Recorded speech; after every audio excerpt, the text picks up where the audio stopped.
பரிசுத்தமான தானியேல் இன்னொரு அந்நிய தேசத்துல போய் சொல்றாரு, நான் என்ன செய்ய மாட்டேன், என்ன தீட்டுப்படுத்த மாட்டேன், போகிற இடத்துல நம்மை சுத்தவானாய் காத்துக்கொள்ள வேண்டும்.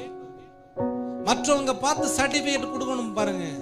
தானியேலை பார்த்து நிச்சயம் சர்டிபிகேட் கொடுத்துருப்பாங்க. பரவாயில்லையே, இவ்வளவு பக்கத்துல இவ்வளவு ஆடம்பரங்களை வச்சிருந்த பின்னாடியும், இவ்வளவு வசதி வாய்ப்புகள் வச்சிருந்த பின்னாடியும் அவன் அதுல எந்த எள்ளளவும் தொடலையே, இருதயத்தில் எடுத்த தீர்மானத்திலே உறுதியாக இருக்கிறார் என்று சொல்லி பாராட்டி இருப்பார்கள். சபையே, நீங்களும் அப்படி தன் செய்கிற வேலை இடங்களில, இன்னைக்கு நிறைய பேர் இங்க வேலை செய்யறவங்க தான், வேலை செய்யற இடத்துல என்னதான் மச்சான் கொஞ்சம் இந்த கணேச சாப்பிடு, கொஞ்சம் தம்மடி, கொஞ்சம் சரக்கு குடி, கொஞ்சம் அப்படி பண்ணி இப்படி பண்ணி எவன் ஊத்தி தந்தாலும் நீங்க சொல்லணும், நான் இதை தொட மாட்டேன் என்று இருதயத்தில் தீர்மானம் பண்ணி இருக்கிறேன்.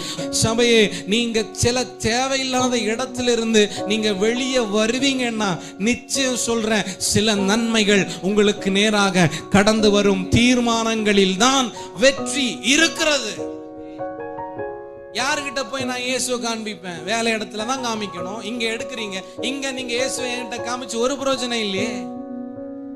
ஏன்னா இங்க நீ எங்க கூட வாழவே இல்லை, 1 மணி நேரம் இருக்கிறீங்க போறீங்க, அவ்வளவுதான். அப்ப நீங்க யாரு உங்களை பார்த்து அப்ரிஷியேட் பண்ணணும்னா, நீங்க வேலை செய்யற இடத்துல பரவாயில்லையே, இவ்வளவு உண்மை உத்தமமா இருக்கிறாங்களே, இவ்வளவு ஆண்டவரை தேடுறாங்களே என்று சொல்லி மத்தவங்க உங்களை பார்த்து அப்ரிஷியேட் பண்ணணும். உங்க மூலமா அவங்க ரட்சிக்கப்படணும். இப்படிப்பட்ட அனுபவம் உண்டாகணும்.